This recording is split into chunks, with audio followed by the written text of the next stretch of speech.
สาวนาก็มีเพียงเลี้ยงสัตว์ผูกพังขอบใจเด้อน้องที่เปิดไฟ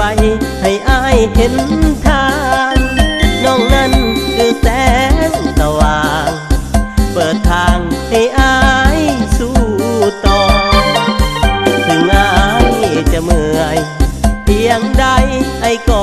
บ่ท้อย้อนมีผู้งามละอ้อน้องนั้นคือเป็นแห่งใจวันใดมือใดบ่เห็นน้องมาผู้บ่นอลาไอ้นี่สุดที่งวมเงาอยากแต่ป่าอย่าหวานคือดอกกระเดาอันนี้เป็นเพียงคำเว้าของข่อยและเจ้านั้นหูภายในยันใจบ่แน่แต่เดนวลนางยันเป็นคือน้ำฝนทางใส่ใบบอนบ่ไหลลงดิน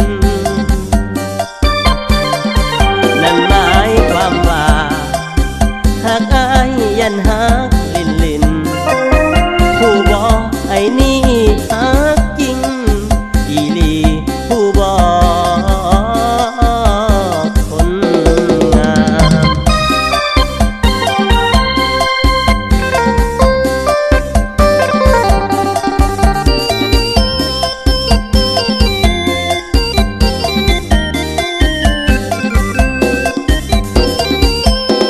วันใดที่อ้ายบ่เห็นเจ้ามาผู้บ่นอลาไอ้นี่สุดที่งวมเงา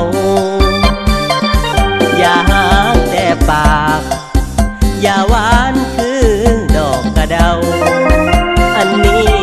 เป็นเพียงคำเว้าของข่อยและเจ้านั้นหูภายใน